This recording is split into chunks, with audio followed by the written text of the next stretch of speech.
બોટાદના જનરલ વેપારી સાથે અમદાવાદના વેપારીએ ₹9,72,000ની કરી છેતરપિંડી। બોટાદના ટાવર રોડ પર પાર્શ્વનાથ ટ્રેડિંગ ચલાવતા જનરલ વેપારી પાર્સભાઈ ગાંધી સાથે થઈ છેતરપિંડી। અમદાવાદના એસજે એન્ટરપ્રાઇઝના પ્રીતભાઈ શૈલેષભાઈ જોશીએ કરી ₹9,72,000ની છેતરપિંડી। પ્રીતભાઈ જોશીએ બોટાદના વેપારી પાસેથી ડ્યુરાસેલ પાવરની 100 પેટી મંગાવી હતી।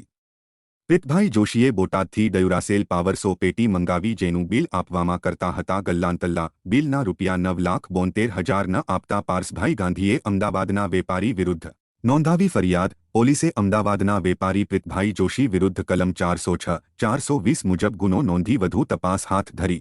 પારસભાઈ ગાંધી, તમારી સાથે એક છેતરપિંડીની ઘટના બની છે, શું આખી ઘટના છે, કઈ રીતે છે? હું ટાવર રોડ ઉપર એક મારી પાર્શ્વનાથ ટ્રેડિંગ કંપની એક દવાની હોલસેલ વેપારી છું અને આજથી 3 મહિના પહેલાં પ્રીત જયેશભાઈ જોશી જે અમારી સાથે સંપર્કમાં આવેલા હતા અને એની અમારી પાસે ડ્યુરાસેલ પાવરની માંગ કરી। આ 2 ડીલિંગ આપણે એમને માલ આપેલો અને 2 ડીલિંગના પૈસા એને ઓનલાઈન આપણને કરી દીધા હતા અને છેલ્લે જ્યારે 1.5 મહિના પહેલાં આપણે એને 9,72,000ના જે ડ્યુરાસેલ પાવર આપેલા, આપણે 2-4 વખત એમને ફોને કરેલ પણ ફોને ઉપાડેલ નહીં અને એને આપણી સાથે છેતરપિંડી કરેલ છે 9,72,000ની। અને એમને જે ચેક આપેલો હતો એ ચેક પણ આપણે ICICIમાં નાખેલો, પણ આ ચેક નંબર એ ભાઈએ સ્ટોપ પેમેન્ટ કરાવી દીધું એટલે ચેક પણ રિટર્ન થયો છે।